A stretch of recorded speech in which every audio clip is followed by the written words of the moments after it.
Vidéo complète de la conférence de presse du ministre de l'Immigration, Jean-François Roberge. Le Québec revoit en profondeur sa stratégie d'immigration pour les années 2026 à 2029. Moins d'immigrants temporaires, exigences renforcées en français, nouvelle sélection des travailleurs. Cette annonce marque un tournant majeur dans la politique migratoire québécoise. Pourquoi ces changements maintenant? Quelles seront les conséquences pour les étudiants, les travailleurs étrangers et les demandeurs d'asile? Le ministre répond à toutes ces questions. Restez jusqu'à la fin pour ne rien manquer des mesures annoncées.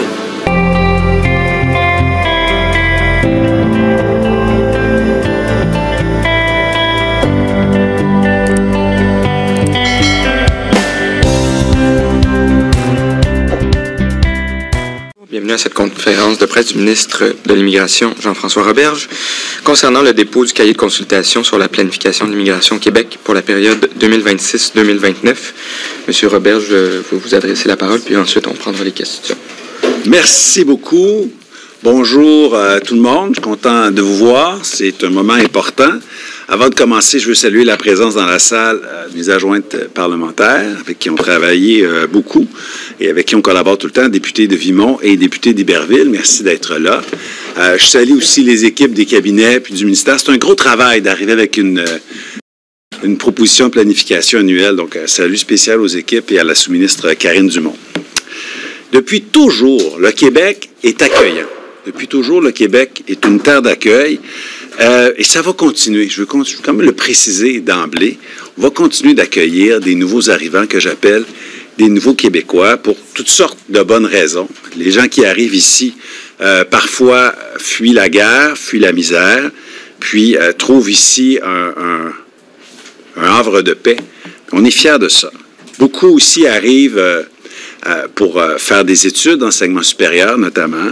Beaucoup arrivent et viennent contribuer à la société québécoise d'un point de vue culturel, d'un point de vue économique aussi. Mais on a la responsabilité, comme gouvernement d'une nation minoritaire en Amérique, de bien planifier l'évolution de l'immigration. D'abord, il faut protéger, évidemment, la vitalité de notre économie, protéger le dynamisme de nos centres de recherche, protéger notre identité, notre langue commune, et donc respecter la capacité d'accueil des Québécois, respecter la capacité d'intégration à la nation québécoise. On a d'ailleurs adopté un projet de loi dernièrement sur l'intégration nationale. Le contexte évolue très rapidement. Je vous dirais, on a eu de l'instabilité beaucoup dans les dernières années. Tout le monde le comprend. Ce qui était adéquat il y a 10 ans, il y a 5 ans, est plus nécessairement adéquat aujourd'hui. Et ça donne très bien, puisqu'on est à l'an 2 de la précédente planification. Et là, on va se permettre de regarder en avant. On fait un exercice important de planification qui sera cette fois-ci sur 4 ans. Avant de vous présenter les scénarios de la planification pluriannuelle, je vais vous dire un petit mot sur la démographie, un petit mot sur l'économie. D'abord, dans les dernières années, on a vécu une anomalie statistique et démographique, une très forte hausse du nombre de résidents sur le territoire québécois. Et c'est beaucoup dû à l'immigration temporaire, les résidents temporaires, des fois on les appelle les résidents non permanents, les RNP. Et en grande majorité, ces gens relèvent d'Ottawa, du gouvernement canadien. Pour vous donner un exemple, pour l'ensemble des temporaires sur le territoire québécois, en 2018, il y en avait 160 000. En 2022, 272 000. Donc, il y avait une hausse, mais en 4 ans, 100 000 en 4 ans. Mais en 2025, 620 000. Donc, entre 2022 et 2025, en 3 ans, 300 000. Donc, on avait des hausses qui étaient fortes par rapport à ce qu'il y avait précédent, mais rien à voir avec ce qu'on a vécu en 2022-2025. Presque 100 000 par année résidents temporaires. C'est vraiment complètement au-delà de ce qu'on attend habituellement dans les scénarios migratoires classiques. Vous avez d'ailleurs dans le cahier de consultation un comparable avec les pays de l'OCDE. Et on voit que le Québec est dans une catégorie complètement à part quand on compare particulièrement les demandeurs d'asile, l'arrivée très, très forte. J'ai un tableau aussi ici qui vous montre l'arrivée de résidents non permanents. Les lignes du bas, c'est ce qui est contrôlé par Québec. les étudiants étrangers et les travailleurs étrangers temporaires. Puis cette ligne-là en haut qui explose à partir de 2022 d'une manière inconsidérée, c'est le programme Mobilité internationale qui relève d'Ottawa, sur lequel on n'a pas notre mot à dire. Donc on voit bien qu'il y a vraiment deux ligues, là. La Ligue québécoise, la Ligue canadienne. C'est la Ligue canadienne qui l'a échappé complètement. Évidemment, la croissance de la population, très rapide, liée à l'immigration, ça pose une grande pression sur nos services publics, sur nos finances publiques, sur la disponibilité de logements. C'est un défi pour la préservation de notre langue, qui est en déclin, malheureusement, au Québec, particulièrement dans la région de Montréal. Ça pose aussi, vous le savez, un défi, une grande pression sur la francisation. Et c'est tout un défi d'intégration quand de nouveaux arrivants arrivent en grand nombre dans une région où il y a déjà énormément de nouveaux arrivants. J'ai des exemples concrets aussi de ce que ça peut représenter. Donc, en santé, l'arrivée de la population liée à l'immigration très récente, ça veut dire plus de 10 000 employés nécessaires en ce moment dans le réseau de la santé, juste pour ces personnes-là. En éducation, on parle de 160 000 personnes dans le réseau scolaire qui sont des immigrants de première génération. On n'a jamais eu autant de nouveaux arrivants dans le réseau scolaire. Ils sont arrivés en très, très peu de temps.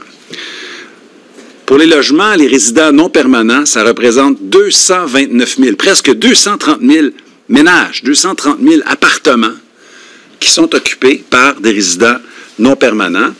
À l'approche du 1er juillet, à l'approche des crises qu'on va voir, des familles dans le besoin, mais il ne faut pas oublier cette donnée-là qui est importante. Puis une question de finances publiques aussi. Il faut savoir qu'en 2024, le gouvernement québécois, donc avec les taxes et les impôts des Québécois, on a versé 500 millions de dollars, un demi-milliard en aide de dernier recours juste pour les demandeurs d'asile.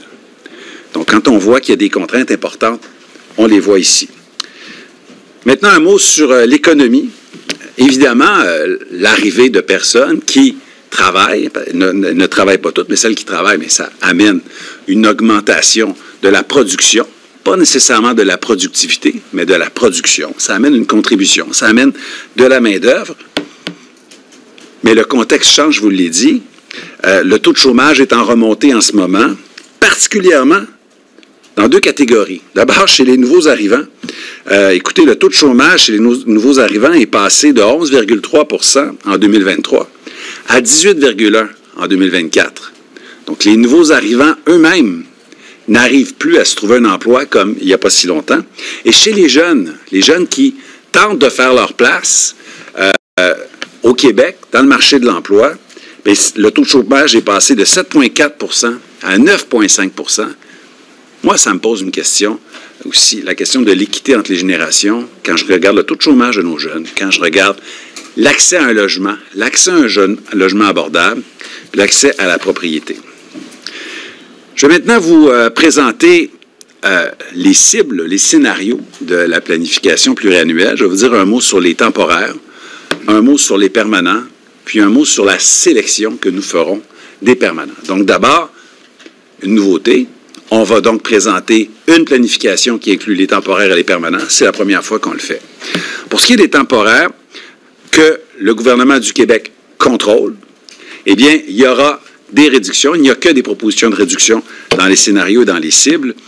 D'abord, on veut réduire les travailleurs étrangers temporaires qui relèvent du gouvernement du Québec. En ce moment, on en a environ 72 000. On voudrait le réduire à environ 65 000 sur un horizon de 4 ans, mais concentrer cette baisse-là à Montréal et à Laval, réduire d'environ 50 les travailleurs étrangers temporaires qui relèvent du Québec à Montréal et à Laval. Pourquoi? À cet endroit-là, taux de chômage plus élevé, disponibilité de logement plus difficile, plus grande difficulté aussi quand on regarde la vitalité de la langue française. Pour ce qui est des étudiants étrangers, une baisse raisonnable et modérée, mais quand même, on voudrait passer de 128 000 étudiants étrangers à 110 000 sur 4 ans d'ici 2029. Et on va pouvoir le faire avec une agilité renouvelée puisqu'on a adopté en décembre une loi qui nous permet de faire ces choix-là, de préserver des programmes en région, de préserver des secteurs de recherche, de l'enseignement supérieur, mais d'atteindre ces cibles. Il faut voir qu'il y a eu des hausses très élevées par rapport à ces deux programmes-là dans les dernières années. Maintenant, l'immigration permanente, qui inclut tous les secteurs. Quand on parle d'immigration permanente, on pense évidemment à l'immigration économique, sélectionnée par le gouvernement du Québec, à la réunification familiale et aux réfugiés, qui sont dans le fond des demandeurs d'asile. Une fois qu'ils sont acceptés, peuvent être des réfugiés. Les chiffres que je vous donne incluent tous ces secteurs-là. Il n'y a pas de dépassement, il n'y a pas de personnes qui ne sont pas comptabilisées, c'est important de le mentionner. Donc, 3 cibles, 3 scénarios proposés. Un à 25 000 admissions par année, un à 35 000 admissions par année, un à 45 000 admissions par année. Et il y a dans le cahier de consultation, la déclinaison de ce que ça peut représenter pour chacune des catégories, si on va vers 25 000, vers 35 000 ou vers 45 000. Les scénarios sont lancés pour la discussion. Les scénarios sont des scénarios de réduction. Pourquoi? Bien, parce qu'on a 620 000 temporaires sur le territoire québécois. Il ne faut jamais oublier ça. Jamais oublier ça. Il y a les étudiants étrangers, j'en ai parlé tantôt, on veut une baisse. Il y a les travailleurs étrangers temporaires, j'en ai parlé, on veut une baisse. Mais c'est marginal. L'explosion, elle vient de 2 secteurs. C'est le programme PMI, Programme Mobilité Internationale, et les demandeurs d'asile. Dans ce cas-là, ça relève d'Ottawa. Et on est très clair, on l'a dit pendant la campagne fédérale, on le dit maintenant, on le répète. J'ai envoyé une lettre à mon homologue, la ministre Mettledge. Il faut que Ottawa réduise de quelques 420 000 temporaires qui relèvent d'eux à un maximum de 200 000 temporaires qui relèvent du gouvernement canadien, qui relèvent d'Ottawa. Tant qu'on n'a pas atteint ce plafond, pour nous, de 200 000, bien, d'aucune manière on peut envisager des augmentations de nos résidents permanents. C'est une condition pour nous qui est sine qua non.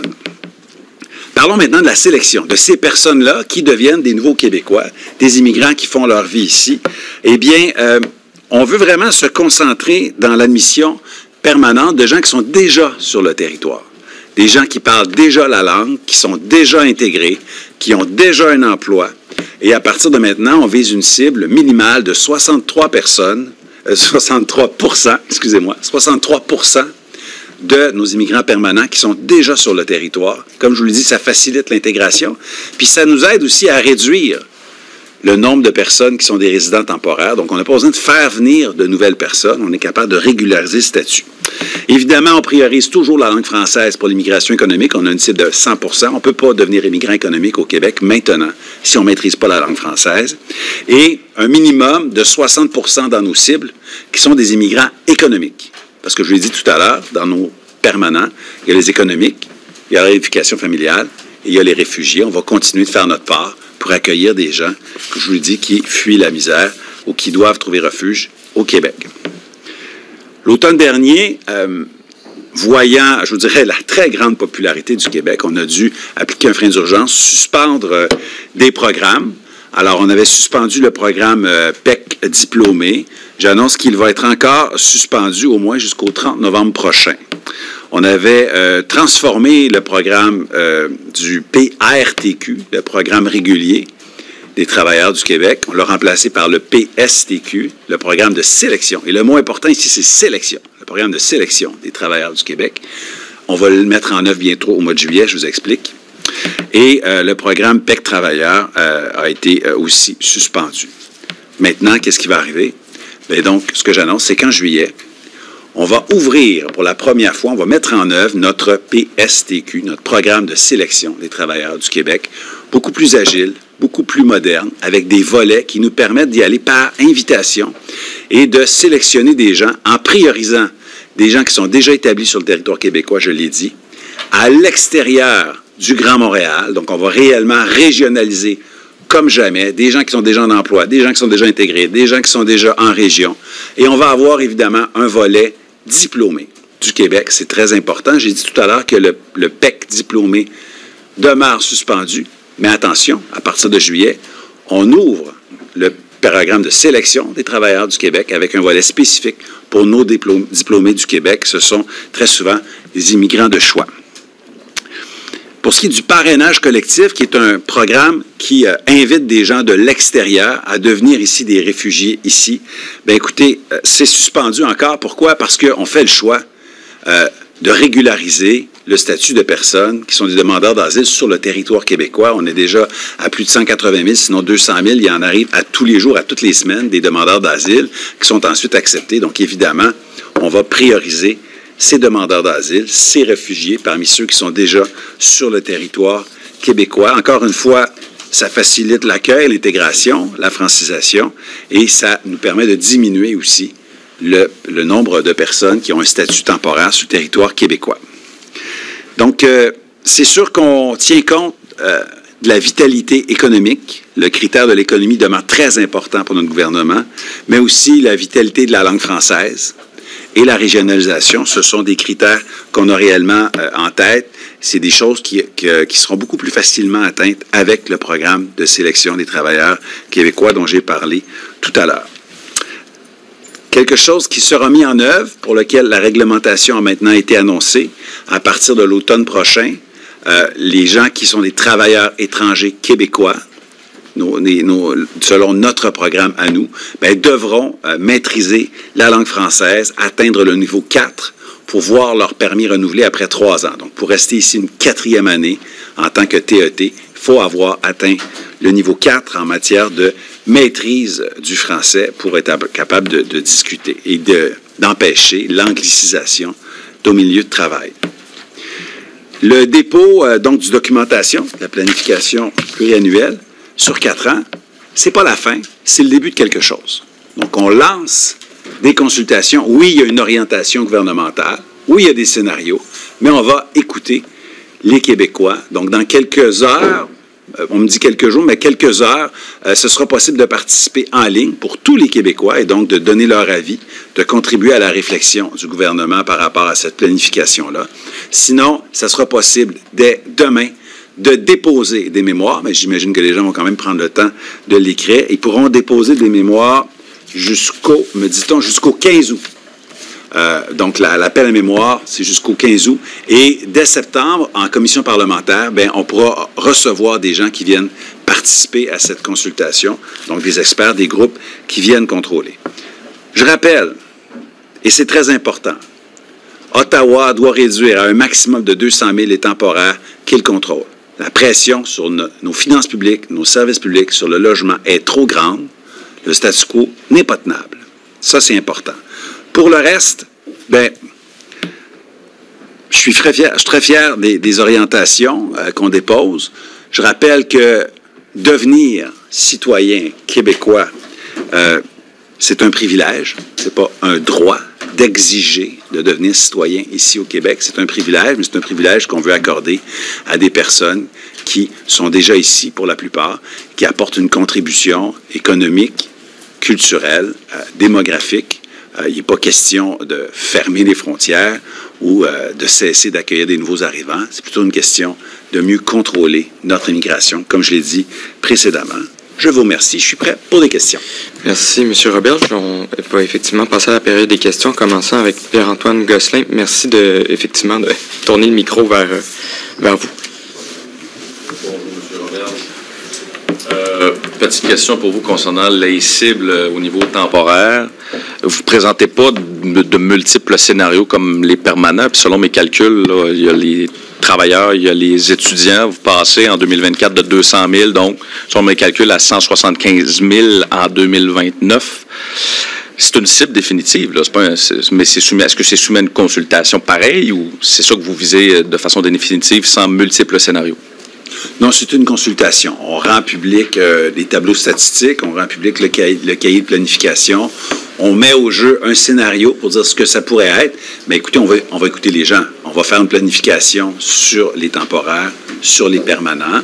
On met au jeu quelque chose qui nous semble raisonnable, mais on va écouter les Québécois, les groupes, les experts. On verra ce qu'ils vont nous dire. Pourquoi un seul scénario dans ce cas-ci et 3 de l'autre côté? Bien, parce que je vous dirais que la réflexion est plus avancée dans ce secteur-là. On ne voulait pas soumettre des scénarios auxquels on ne croit pas. Donc, je vous dirais qu'il y a une orientation dans cette direction-là, mais encore une fois, on peut toujours apprendre des choses nouvelles, considérer de nouvelles informations. La planification n'est pas terminée, là. Je vous dis, c'est le début de quelque chose. Dernière question, au niveau des travailleurs étrangers, donc on comprend que c'est seulement Montréal et Laval, là, ça reste, je vais peut-être la mauvaise expression, mais bar ouvert pour les régions, autrement dit. Est-ce que vous ciblez des régions précisément, notamment dans votre programme de sélection? Bon, on ne parle pas de bar ouvert parce que au total, on veut passer de 72 000 TET, travailleurs étrangers temporaires, à 65 000. Donc, il y a une réduction du nombre, en nombre absolu, de travailleurs étrangers temporaires. C'est ce qu'on met au jeu sur 4 ans. Puis on pense que la réduction devrait vraiment se concentrer dans la région de Montréal et Laval. Maintenant, on va écouter ce que les groupes ont à nous dire. Merci. Sébastien Desrosiers, Radio-Canada. Alors, pour diminuer le nombre d'immigrants au Québec, vous comptez surtout sur le gouvernement fédéral, parce que c'est là que la plus grande réduction se trouve, soit de 416 000 actuellement à environ 200 000 d'ici 4 ans. Là-dedans, vous leur demandez de mieux répartir les demandeurs d'asile sur le territoire canadien. C'est pas la première fois que vous faites cette demande-là. Les autres provinces ne se sont pas montrées intéressées jusqu'ici à les accueillir. Est-ce que c'est pas un vœu pieux que de compter sur la réponse des autres provinces pour réduire le nombre de demandeurs d'asile au Québec? Bien, on fait appel au leadership que le gouvernement canadien doit exercer dans quelque chose qui relève de sa compétence. Il y a des choses qui sont réellement de compétences partagées, mais des choses qui relèvent d'Ottawa. Les demandeurs d'asile, les réfugiés, ça relève d'Ottawa. On pense qu'ils devraient faire preuve de leadership. Je trouve intéressant le projet de loi qu'ils ont déposé. Je n'ai pas eu le temps de l'analyser, d'avoir une analyse complète aussi par mes équipes. Mais ce qu'on voit, c'est qu'ils ne sont plus là dans le déni, ils ne sont plus dans le statu quo, puis dans le bar ouvert qu'on a connu sous l'ère du gouvernement Trudeau. Donc, il y a une ouverture. Il faut voir que déjà le gouvernement fédéral s'est engagé de réduire de presque 100 000 le nombre de ressortissants qui relèvent du PMI sur le territoire québécois. Donc, ils se sont déjà engagés une baisse de 100 000 de ce côté-là. Il faudrait donc faire une baisse d'un peu plus de 100 000 aussi de demandeurs d'asile. Il y en a qui, à la base, de toute façon, ne seront pas admis après un trop long processus d'évaluation. Mais je pense que c'est possible. Puis le projet de loi qui a été déposé nous montre qu'on est sorti là, d'une idéologie que je dirais qui était un peu déconnectée de la réalité qu'on avait sous le précédent gouvernement. Donc, on va regarder si le gouvernement Carney livre. Parce que déposer un projet de loi, c'est une chose, l'adopter, c'est une autre chose. Après ça, le mettre en œuvre, ça demande une certaine dose de leadership et de courage. Donc, il va falloir qu'il livre. Donc, ce n'est pas une question d'obligation de moyens, c'est une question d'obligation de résultats. Nous, on a en tête un nombre de 200 000. Après ça, les moyens, s'ils font toutes sortes de choses qui donnent espoir, c'est bien beau, mais moi, c'est pas de l'espoir que je veux, c'est des résultats. OK. Puis sur la réduction des seuils d'immigration permanente, un seuil à 25 000, ça voudrait dire... il y a déjà des gens qui attendent depuis des années d'accéder à la résidence permanente, par exemple en regroupement familial. Avec un seuil avec 25 000, si je ne m'abuse, là, on tomberait à 5 800 admissions par année en regroupement familial. C'est la moitié de ce que c'est présentement. Puis ça prend déjà 3 fois plus de temps au Québec que dans le reste du Canada. Alors, qu'est-ce que vous dites à ces personnes-là qui attendent la venue d'un époux ou d'un autre membre de leur famille? Bien, l'affaire, c'est que quand on fait une planification comme ça, il faut tenir compte de vraiment une pluralité d'enjeux. L'économie en région, le manufacturier, la précarité financière des gens, le taux de chômage de nos jeunes. Pour moi, c'est vraiment une lumière rouge, le taux de chômage de nos jeunes, la disponibilité des logements, le désir des gens, qui je pense est légitime, d'avoir une réunification familiale, de faire venir leurs conjoints. Je précise que les enfants, eux, ils entrent en continu. Les enfants de moins de 18 ans, là, ils ne sont pas séparés de leurs parents, quand même, disons-le. Il faut tenir compte de tout ça et on doit choisir. Gouverner, c'est choisir, puis choisir, c'est renoncer. Je ne peux pas là, dire... écoutez, on va plaire simplement au lobby des gens d'affaires. Là. Il n'y en a pas de limite. Et puis, on ne s'occupe pas du PIB par habitant. On regarde juste le PIB national. Puis, on plaît au lobby des affaires. Je ne pourrais pas non plus dire, écoutez, on préserve juste la langue française, aucun compromis, d'aucune manière. Il y a même la réunification familiale, il faut que tout le monde parle français. Même les réfugiés, il faut que tout le monde parle français. Pas possible non plus. Donc, il faut trouver, je pense, la meilleure voie. Et je pense que les 3 scénarios ont des avantages et des inconvénients. Puis à partir de là, on va débattre. Il y a des avantages et des inconvénients. Les avantages avec le 25 000, vous nommez des inconvénients qui sont réels. On va débattre. Est-ce que vous en avez un favori parmi les trois? Non, si j'ai déposé les trois, c'est parce que je suis à l'aise avec les trois. Même pas une petite préférence? Écoutez, moi, j'ai 2 filles, je les aime égales. Quand j'enseignais, j'avais 25 élèves, j'avais pas de chouchou. Je dépose 3 scénarios, je suis à l'aise avec les 3 scénarios. Okay. Merci, Fanny Lévesque, La Presse. Bonjour, M. Roberge. Vous activez là, finalement le nouveau programme, là, le PSTQ. Oui. Bon. Vous dites là-dedans qu'il y a aussi un volet diplômé, un volet travailleur. Vous maintenez donc les moratoires sur les 2 volets du PEC. Est-ce qu'avec l'introduction de ce nouveau programme-là, on peut voir là aussi la fin du PEC? Le PEC diplômé est suspendu. Il n'est pas terminé, il n'est pas aboli. On va poursuivre la réflexion. Je pense que des gens vont être intéressés d'intervenir sur l'opportunité de conserver le PEC ou pas. Donc, l'opinion n'est pas complétée sur est-ce que le PEC diplômé va reprendre un jour. Mais dans l'intervalle, je veux dire, s'il y a des étudiants qui sont ici, qui ont un permis de travail, et donc qui ont une expérience de travail vraisemblablement, bien moi, je dirais, attendez pas que le PEC réouvre. S'il réouvre, postulez dans le programme de sélection des travailleurs du Québec, le PSTQ. Il y a un volet spécifique pour les diplômés du Québec. Donc, il y a une voie. C'est comme si les gens voulaient faire la file.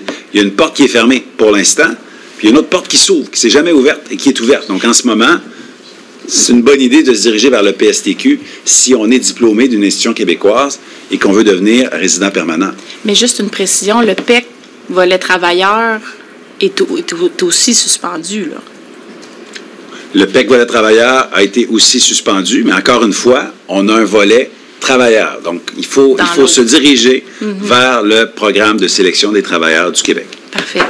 Qu'est-ce qui nous dit que cette fois-ci, les cibles qui seront choisies, qui sont quand même ambitieuses, là, le 25 000, 35 000, qui sont des réductions drastiques par rapport à ce qui est actuellement, qu'est-ce qui nous dit cette fois-ci que vous allez les respecter, ces cibles-là?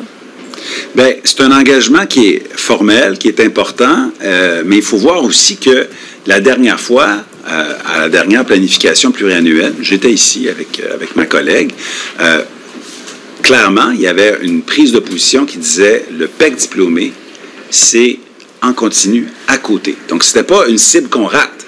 C'était un choix voulu, admis, nommé. Il y avait les immigrants économiques et il y avait en plus une autre catégorie, les étudiants du PEC diplômé qui pouvaient obtenir leur résidence permanente. Donc, ce n'était pas une cible non atteinte, c'était un choix bien assumé. Puis on a fait ce qu'on avait dit qu'on allait faire. On a tenu parole. Là, ma parole, c'est qu'on va faire des cibles de permanents et qu'on va les suivre. Non, mais je veux dire, vous aviez quand même des cibles à 50 000 qui n'ont jamais été atteintes. Oui, ça, faut écouter le chef, là, M. Saint-Pierre Plamondon, là, qui a dit des choses au Salon Bleu, mais il faut en prendre et en laisser, là, des fois, quand il s'exprime. J'ai fait le calcul tout à l'heure. Depuis l'arrivée de notre gouvernement, la moyenne, là, c'est 51 000. Alors, on s'était entendu avec les Québécois pour dire, nous, là, ça va être 50 000, un petit peu moins que 50 000. Puis sur toute la gouvernance, depuis 2018, la moyenne des admissions, c'est 51 000. Alors, de dire là, que tout à coup, là, les cibles ont été complètement dépassées, qu'on a perdu le contrôle, c'est le contraire de la vérité. C'est pas une moyenne qui est aidée par la pandémie?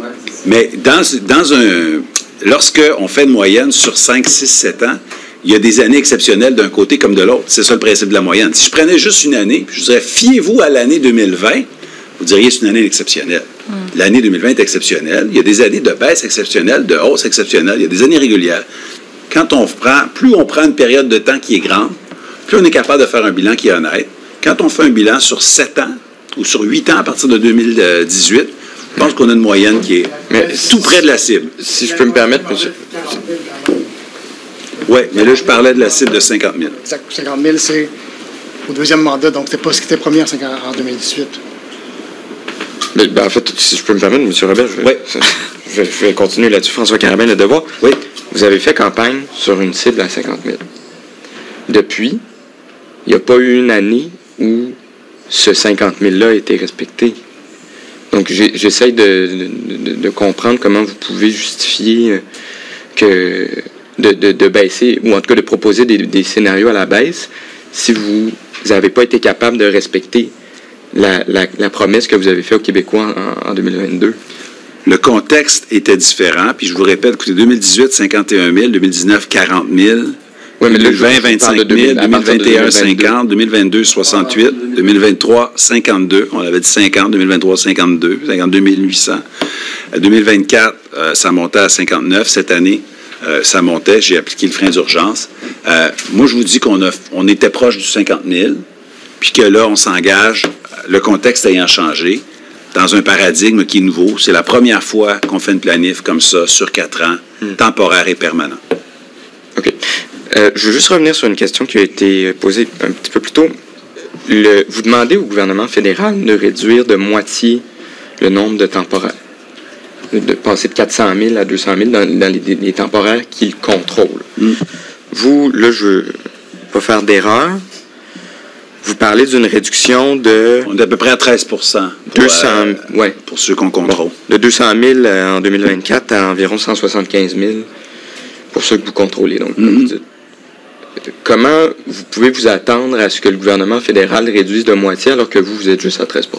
Bien, c'est une bonne question, mais écoutez, c'est comme si je disais, on doit tous les deux couper quelque chose. Et moi, je vais me couper les cheveux, puis vous, coupez-vous un bras. Mais c'est égal, on coupe chacun de notre bord.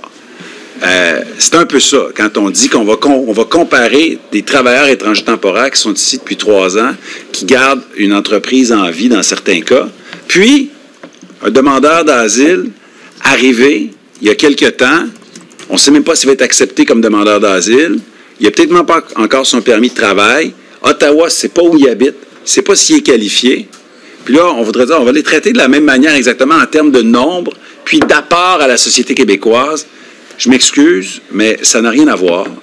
Et je suis pas gêné de dire que on a des demandes beaucoup plus exigeantes en termes de réduction pour Ottawa, alors que c'est son programme PMI, qui est un programme fourre-tout, dans lequel il y a vraiment toutes sortes de personnes. Puis quand on demande à Ottawa, ils ne savent pas où ils habitent, ils ne savent pas c'est quoi leur qualification, ils ne savent pas s'ils travaillent ou s'ils ne travaillent pas, ils ne savent pas s'ils parlent français. C'est juste beaucoup de monde. Et les gens qui arrivent en fonction du PMI, aucune analyse d'impact sur le marché du travail. On parle de travailleurs admis par un gouvernement qui n'analyse pas, avant de les accueillir, s'il y a un impact sur le marché du travail. Puis là, on va comparer ces nombres-là avec des travailleurs étrangers temporaires qui ont un permis fermé ou avec des étudiants qui viennent contribuer puis garder des programmes en vie. Moi, je ne suis pas gêné du tout, de demander à Ottawa de réduire de 50 % même et plus, puis nous, de réduire d'environ 13 % parce qu'on ne compare pas du tout la même chose. Je pense que Patrick Belrose, le Journal de Québec, avait quelques questions. On est en train de nous dire que la CAQ a respecté sa promesse en matière d'immigration, parce qu'en 2018, c'était 40 000 la cible, ça a été dépassé. En 2022, c'était 50 000, ça a été dépassé. Donc, est-ce qu'avec votre moyenne sur 8 ans, vous dites on a respecté la promesse qu'on a faite aux Québécois en 2018? J'ai juste voulu rétablir les faits par rapport à ce que le chef du PQ a dit cette année, en période de questions tantôt, là, que c'est comme quoi là, que c'était la catastrophe, qu'on était à des années-lumière. Ce que je dis, c'est qu'on n'était pas loin de la cible. Puis là, ce que je fais, c'est que je me projette en avant, tout simplement. Puis je dis, le contexte a changé, on se projette en avant, puis on regarde l'état des lieux, là, puis nos documents sont très sérieux, les statistiques sont claires, c'est inattaquable. Puis je dis, projetons-nous en avant. Sur les demandeurs d'asile, vous avez souligné là, que ça a coûté 500 millions en aide de dernier recours. Juste savoir, qu'est-ce qui arrive avec la demande de remboursement faite à Ottawa? Je sais qu'il y avait un montant qui avait été déterminé, là, 710 millions. Bon, dans la nouvelle, si je me souviens bien, il manque toujours un dernier versement là, de 580 millions. Est-ce que c'est réglé? Et est-ce qu'il y aura d'autres demandes de remboursement qui viendront pour... Oui. La négociation pour le 750 millions, j'y étais là, quand on l'a fait. Je confirme que nous avons reçu les montants pour les arriérages passés, négociation terminée, argent reçu. Disons-nous-le. Par contre, l'année 2024 s'est écoulée depuis ce temps-là. Donc, il y a d'autres fonds qui ont été engagés. Là, je n'ai pas le chiffre ici avec moi aujourd'hui, malheureusement. Mais il va falloir réclamer encore des sommes à Ottawa pour l'année 2024 et bientôt l'année 2025. Des sommes similaires, disons, à celles du passé? J'ai pas le montant, là, je m'excuse, je ne l'ai pas aujourd'hui. Mon prof l'a donné une autre fois. Merci. Louis Lacroix, Cogeco. Bonjour, M. le ministre. Je suis un petit peu mêlé, mais parce que quand on parle notamment de l'immigration temporaire issue du fédéral, Bon, on parlait des 415 000, 416 000. On veut réduire à 200 000. C'est des gens qui sont déjà sur le territoire, c'est ça? Oui. Bon. Il en entre combien par année? Bon, c'est une très bonne question. C'est ce que je pense aussi. On s'entend. Effectivement. Pour ce qui est des demandeurs d'asile, écoutez, les années se suivent et se ressemblent. Là. Habituellement, on en a au moins 40 000 par année. Cette année, on s'enligne encore pour entre 35 et 45 000 demandeurs d'asile. Toutes choses étant égales par ailleurs, là, on s'enligne pour ça en 2025, à moins que Ottawa, tout à coup, trouve un gouvernail puis mette la main dessus, fasse preuve de leadership. Donc, voilà pour les demandeurs d'asile. Pour le programme de mobilité internationale, il y a environ 230 000 personnes en ce moment. Ils se sont engagés à réduire de 96 à 100 000 le nombre de personnes du PMI. J'étais là au moment de cette négociation-là avec le ministre Miller et le ministre Leblanc. J'ai obtenu leur engagement, leur parole. Ils ont commencé à poser des gestes. Ils ont diminué la distribution de permis de travail à des conjointes d'autres temporaires. Parce qu'avant, c'était ça, c'est que tu fais venir un temporaire après une analyse sérieuse au gouvernement du Québec, puis après ça, Ottawa arrivait puis il donnait des permis à plein de gens autour. Donc là, il y a une réduction de ça. Je ne sais pas dans quelle mesure à ce stade-ci. Mais par année, ça paye combien dans ce programme légalement? Parce que là, vous dites 35 à 40 000. Là, cette année, ça va être 45 000 dans l'année. Là. Parce que j'essaie de faire un calcul à savoir il y a combien de gens qui entrent sur le territoire à chaque année. Parce que là, on mélange les cibles annuelles versus des gens qui sont déjà là. Comprenez-vous ce que je veux dire? Oui, bien, on ne les mélange pas, mais on prend en compte, évidemment, il y a combien de personnes sur le territoire québécois, il y a combien de logements disponibles, c'est quoi notre disponibilité pour scolariser du monde, donc il y a combien de monde ici pour dire combien on en accueille. Puis les gens qui sont ici depuis 6 mois, 1 an, 2 ans, 3 ans, on doit les compter puisqu'ils sont ici. Je comprends tout ça. Puis on doit en tenir compte pour faire nos cibles annuelles. Mais on ne les mélange pas, mais on en tient compte. Ceci dit, je ne peux pas vous dire, là, je n'ai pas le chiffre, parce que ça relève d'Ottawa, puis c'est toute une histoire d'obtenir des chiffres, surtout pour la PMI, honnêtement, là, ils gèrent, mais à moitié. Là, il faut rentrer, mais ils ne comptent pas. C'est particulier. Combien il y en entre exactement par année, honnêtement, je ne peux pas vous le dire. Moi, ce que je dis, c'est qu'on regarde... En termes d'immigration, là, j'ai appris, il y a le flux, il y a le stock. Le flux, c'est combien de personnes arrivent et quittent. Puis le stock, c'est combien de monde. Nous autres, on dit, arrangez-vous pour que votre stock là, de personnes, PMI et demandeurs d'asile, ne dépasse pas 200 000 personnes. OK. C'est ça notre demande. Bon. Vous dites que pour les résidents permanents, dans les scénarios que vous présentez, vous allez aller puiser notamment parmi le bassin qui est déjà ici. Oui. Si on prend le scénario le plus faible à 25 000, ça veut dire qu'à toutes fins utiles, la frontière va être fermée. C'est-à-dire que vous n'irez pas chercher quelqu'un, par exemple, de la France, de la Belgique, de l'Afrique du Nord ou autre, qui va vouloir immigrer chez nous de façon permanente, avec une cible de 25 000, il ne pourra pas. Il n'y aura pas de place disponible parce que toutes les places disponibles vont être offertes aux gens qui sont déjà ici. Pas toutes, mais c'est sûr que plus le nombre total est petit, plus la ventilation de chaque sous-catégorie est plus petite aussi. Mais ce qu'on se dit, c'est qu'on veut une cible de au moins 63% des personnes qui sont des économiques sont pigés sur le territoire québécois. Ça veut dire 37% des économiques pourraient venir donc de l'extérieur. On pense à des talents d'exception, on pense à des chercheurs américains qui voient ce que Trump fait et qui pourraient venir trouver refuge ici au Québec, qui sont les bienvenus. On va aider d'ailleurs nos universités puis le scientifique en chef à faire ce genre de recrutement. Alors 37% de 25 000, c'est pas beaucoup, hein? C'est quoi le taux? Oui. Là, on parle de 9 250 personnes, c'est ça? Ça pourrait être ça. Ben, là, vous avez fait le calcul, mais je pense que ça fonctionne. Alain Laforêt, TVA. Bonjour. Bonjour. Il y a du bruit. Au fond, depuis 2018, vous avez manqué votre coup. Non, je ne suis pas d'accord. Non, on a tenu compte du contexte. Le contexte 2018, là, il n'y avait pas Donald Trump, il n'y avait pas 620 000 personnes qui sont des temporaires. Il y avait au moins, en 2010, je ne vais pas me tromper, au moins 40 000 étudiants étrangers de moins sur le territoire québécois. Donc, on n'était pas dans des scénarios où il faut absolument réduire. On avait au moins 25, sinon 30 000 moins, 30 000 travailleurs étrangers temporaires de moins. Donc, le contexte était différent. On prenait des décisions différentes. Je veux dire, tu sors dehors, il pleut, tu mets la crème solaire. Tu sors dehors, il pleut, tu prends un parapluie. Tu réagis au contexte. Là, le contexte a changé. Notre planification est complètement différente. Bon, vous nous avez parlé, là, entre autres, de l'impact des demandeurs d'asile. 1 demi-milliard, là, j'ai bien attrapé le chiffre, en coût. Là. Ça, c'est seulement pour l'aide de dernier recours. Mais ces personnes-là, d'ailleurs, ils vont dans les garderies, ils vont dans toutes sortes, ils consomment toutes sortes d'autres problèmes. Donc, c'est sûr que ça a un impact à la fois sur les services publics et donc, le corollaire, sur les finances publiques. Est-ce que vous pourriez aller jusqu'à réduire le panier de services? Je ne peux pas l'exclure. Je ne peux pas exclure que, éventuellement, si Ottawa ne fait pas le travail, on soit obligé de revoir le panier de services. En quel sens? Bien, c'est pas fait. Les travaux ne sont pas faits. Je n'ai pas une proposition. Je fais simplement dire que le statu quo n'est pas tenable, ni pour les services publics, ni les finances publiques. Puis je pense aux Québécois là-dedans, là, qui disent ouais, mais moi, j'habite ici, je paie des impôts, j'ai de la misère à voir mon médecin, mon fils, ma fille est dans des classes modulaires, un enseignant qui est non légalement qualifié, c'est pas mon plan A.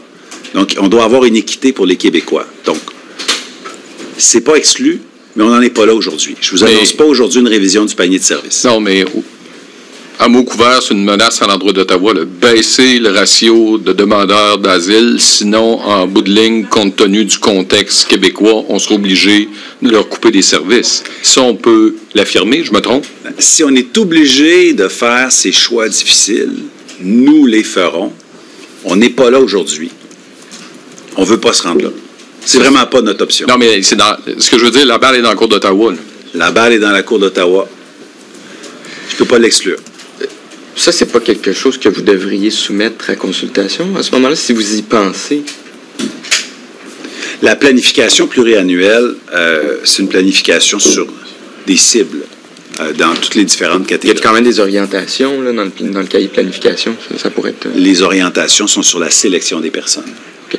Merci. Thomas Laberge, La Presse canadienne. Oui, bonjour, M. Roberge. Je ne vais pas repartir le débat là, sur si vous avez atteint vos cibles ou non, mais je me rappelle aussi à l'époque, quand on vous avait posé des questions, vous aviez dit, encore une fois que le contexte avait changé, vous aviez évoqué notamment la langue pour dire qu'on pouvait en prendre davantage. Ma question, au fond, c'est de savoir, est-ce que c'est encore tant que ça pertinent de débattre des seuils d'immigrants permanents, considérant que dans les derniers mois, dernières années, le débat était vraiment plus au niveau des temporaires. Et au fond, ma compréhension de ce que vous nous proposez, c'est de dire, bien, on va prendre la vaste majorité des gens qui sont déjà ici, puis on va les permanentiser, excusez-moi le mauvais mot. Donc, en quoi c'est si pertinent que ça, des débats sur des seuils permanents, si au final, ça n'a pas un impact majeur sur le nombre de personnes réelles sur le territoire? Bien, c'est deux faces d'une même médaille. Donc, je pense qu'il faut s'occuper des deux. Il faut qu'on sache combien de personnes deviennent des nouveaux Québécois, font leur vie ici à temps plein. C'est important. Je pense que ces personnes-là qui habitent sur le territoire, dans certains cas, veulent faire leur vie au complet ici. Ce n'est pas le cas de tous les temporaires, hein, faire attention. Mais pour ces personnes-là, c'est important, ne serait-ce que par respect pour eux, il faut leur donner leur juste. Mais est-ce que vous acceptez une partie de cet argument-là, au fond, que finalement... Parce qu'on a l'impression que des fois, quand on parlait des seuils permanents, c'est comme si c'était 50 000 nouvelles personnes, alors que c'est pas le cas. Bien, ça a déjà été le cas. Oui. C'est ça. Mais aujourd'hui, c'est plus ça l'enjeu. Vous Comme voulez dit la réduire le chanson, nombre d'immigrants temporaires. C'est le début d'un temps nouveau, là. C'est le début d'un temps nouveau. Mais au final, ces gens-là, le nombre n'augmente pas, au final. Bien, c'est là ma question. Est-ce que c'est vraiment pertinent de donner ces chiffres-là, puis est-ce que ça donne vraiment leur juste aux gens? C'est juste une manière de dire, au fond, la barrière va être plus ou moins grosse pour permanentiser ces gens-là. Bien, je pense que si nous ne donnions que des cibles de permanents, à ce stade-ci, dans le contexte de 2025, on passerait à côté. Puis on ne fait plus ça. Maintenant, on tient compte des deux. Est-ce que c'est important? Moi, je pense que c'est important de savoir combien de personnes et dans quelle catégorie, combien de personnes vont devenir des résidents permanents et donc vont faire leur vie ici, vont devenir des Québécois, des Canadiens. C'est important. Mais on ne peut pas ignorer la planification sur les temporaires. Pour moi, Non, ça je comprends. Mais vous ne me ferez pas dire que c'est pas pertinent de savoir combien de personnes vont immigrer de manière permanente au Québec. Là. C'est pertinent. Je poursuis là-dessus. Dans ce cas-là, est-ce que c'est pertinent de proposer uniquement des scénarios de baisse? Vous avez vu dans le débat dans les derniers jours, il y a des gens qui disaient on pourrait les hausser encore sur la même logique, finalement, vu que c'est des gens qui sont déjà ici. Bien, je pense que oui. On doit envoyer un signal aussi, un peu partout, que le Québec gère et contrôle son immigration et donc sa démographie avec des critères comme l'identité, comme la pénurie de main-d'œuvre ou l'économie. Puis, on va agir aussi d'une manière respectueuse des différentes réalités. C'est pas la même chose, là, ce qui se passe à Percé, puis ce qui se passe au centre-ville de Montréal ou de Sherbrooke ou de Trois-Rivières. Donc, on veut avoir cette agilité-là, puis je pense qu'on doit en discuter dans le cadre de la consultation. Merci. On va passer aux questions en anglais en commençant avec Cathy Sonnet, CBC. Minister Roberge, you'll have this plan, the final plan in November, less than a year before the 2026 general election. What do you want Quebecers to retain from this plan and your approach? I think it's important to retain that as a government, we have the responsibility to plan immigration carefully and adapt to the context in front of us. I think if we have to retain one word, it will be adapt or adaptation. It's a new world. It's a new situation. It's a new context. So we have to have those things in mind when we look at the consultation, when we look at the numbers. What do you mean, new world?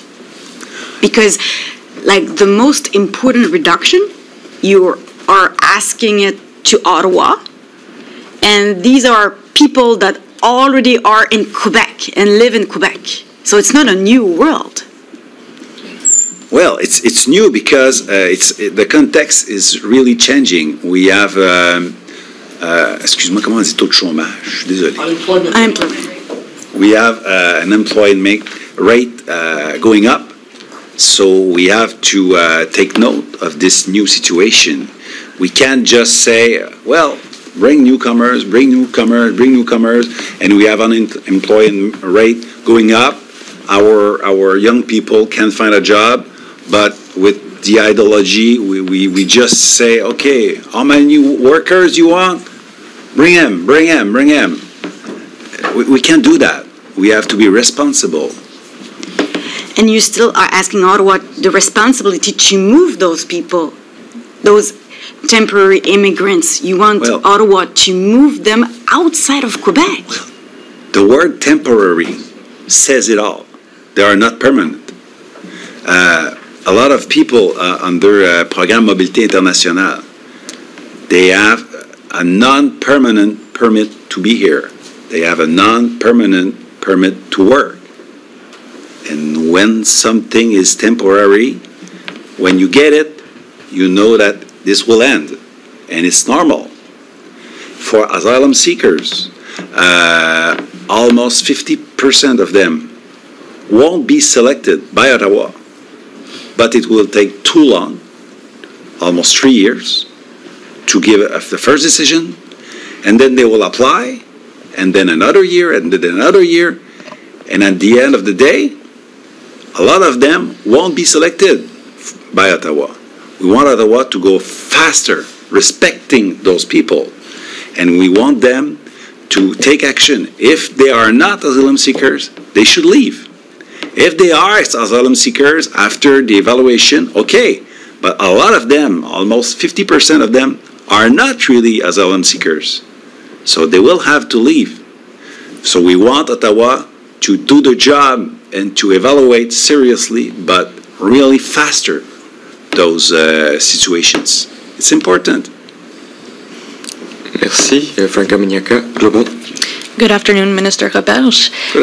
We're already getting reaction from the Fédération des Chambres de Commerce. Essentially what they're saying is that your plan reduces temporary immigration by too much too quickly. They're also asking you to make sure that the temporary foreign workers that are already in Quebec stay, because essentially what they argue is that there are a lot of workers expected to retire in the coming years and that they need these workers. What do you say to them? Well, I understand their perspective, and we took note about the reality of the regions and the manufacturing, our industries. A lot of our industries outside of Montreal had a lot of temporary workers within Quebec's program, and I think that we should be careful when we reduce the number. That's why we are saying to Ottawa, who is reducing a lot those numbers. We are saying to Ottawa, concentrate your reduce in Quebec, in Montreal and Laval. Temporary workers outside of Montreal and Laval are different. They are filling some jobs, and we need to have a different perspective if they are working in Montreal, Laval, or if they are working in our regions.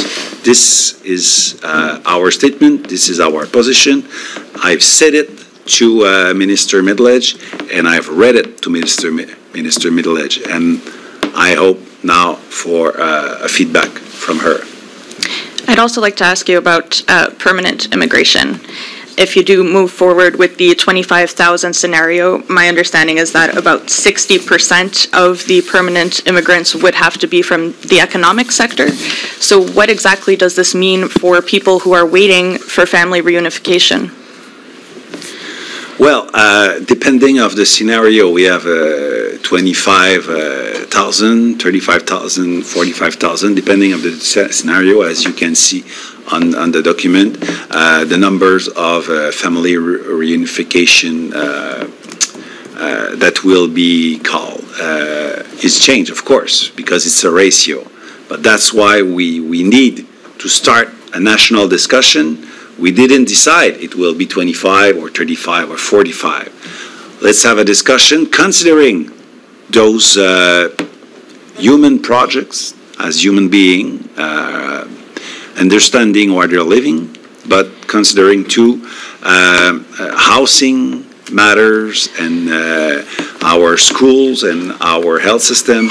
So we have to consider all what matters. And our capacity to pay for services too. But what's your message today to those who are hoping to bring their spouses over, who might be concerned seeing this, might be concerned that they won't be able to? Well, my message is that we didn't decide which scenario will be chosen. But of course, each year we will continue to accept some family reunification. But I can't say how much now because we will decide this in October. Merci, Philippe Potier, de Gazette. Okay. I just want to, in your quest, your decision to produce 3 scenarios, because a year ago we were in this room, and you were talking 67,000 permanent immigrants, including the PEC, a year ago, and now today you go the other way. So can you explain to us the logic of that from that period to today? Well, things have changed. Our unemployment ratios rised up, and a lot of asylum seekers arrived in Quebec. A lot of people from program PME from Ottawa continue to arrive in Quebec. So the context is changing, so we are adapting. Do you agree with what Mr. Legault said in question period, that we have to keep our permanent immigration levels low until Ottawa lowers the temporaries in Quebec? Do you agree with that statement? And that's yes. A motivation behind behind this as well, correct? Yes, I think it's... It's because you haven't said that. I just Yeah, wonder well, if you- I will. I agree with what the Premier said, because, of course, we have to consider the number of people living here in Quebec. How many people we have here on our territory, and a lot of them are temporary immigrants under Ottawa supervision. So until they lower those numbers to a maximum of 200,000, we can't rise our permanent ratio, our permanent goals, of course. Okay, and just one little technical question, because I've been following this for years. Your PSTQ, the new program, does that replace ARIMA, or does ARIMA still exist? ARIMA still exists. We'll continue using ARIMA. What's the difference? Well, we use ARIMA to implement the PSTQ. To implement, okay. Yeah. Understood. Thank you. Just a clarification with Philip's question. Last one, because I have to go. You're shutting the gate until Ottawa does its job. No, we don't shut the gate. It's not true. We'll continue bring newcomers. We'll continue bring economics immigrants. We'll continue bring family reunification people. We'll continue bring some give permanent status to students. So we don't shut the gate. This is not true. We are lowering our goals, our scenarios, and we are consulting all Quebecers before that we decide what we'll do until 2029. Merci, Matt Grillo, CTV, pour terminer. Yeah. So what happens if Ottawa doesn't listen or respect your demand? I mean, do you just keep it at 25,000 for years to come? How does that work? Well, we didn't decide to which scenario we will take, 25, 35, or 45. So the choice have not been done for now.